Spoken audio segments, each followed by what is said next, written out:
Hello, my name's Armand McLeod. I'm a young doctoral student, and frankly, scientific conferences bore me rather a lot. So I gave up my research on serendipity in biodynamic ecosystems to find a new way to change conferences and to make them more innovative and creative.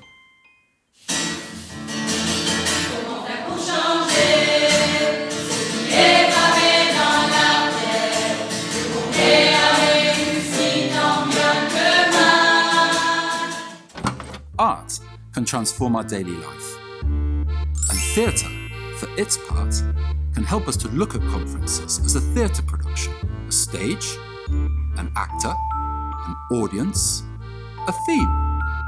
The theatre allows you to understand the basic elements of a conference. First, it's important to find a venue for the conference. Plan how we will receive the participants, in which spaces we will organise the activities, and what will be the signage to help you find your way. C'est à gauche? Non, c'est à droite? Non, c'est à gauche. And why not give a title every day to each session? The programme can be presented as acts or theatrical scenes, and could also take the form of an entertaining and original logbook. And by the way, it's also important to know the three types of participants. Visual ones, who are more attracted to images. Auditative ones, who pay attention to texts and words. And kinesthetic ones, like me, who learn best by moving their body. The vast majority of sessions during a conference take place in the same type of space.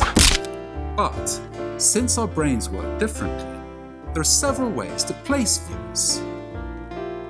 For example, on two sides, on three sides, in a circle, or even itinerant. No, not over there. It's on the other side.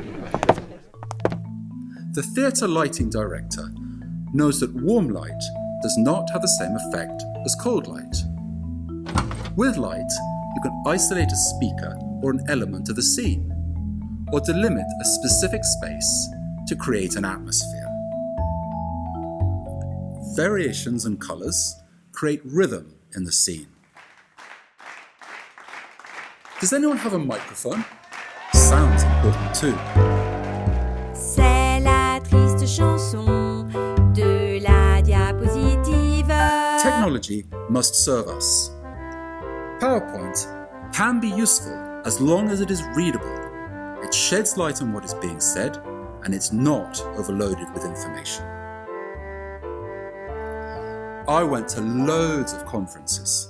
There were those where they only read what had been prepared, high-flown ones, almost incomprehensible, and those which talked about everything except what was planned. Personally, I prefer presentations where the speaker cares about his audience, makes sure he understands the topic, controls the space, and speaks fluently and eloquently. And for that matter, what would a musical conference look like? Or if it was sung?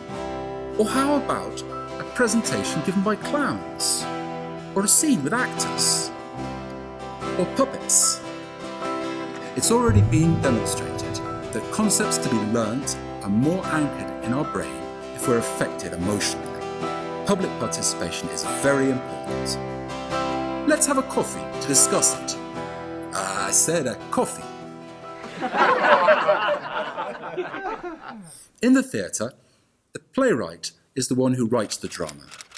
And I imagined a new role, a person who could help us in the creation of our conference. A congregator.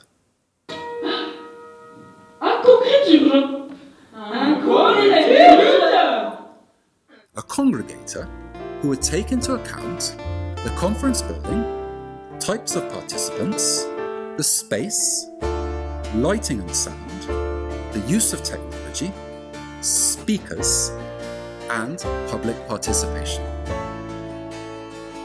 Each conference, like each play, is unique.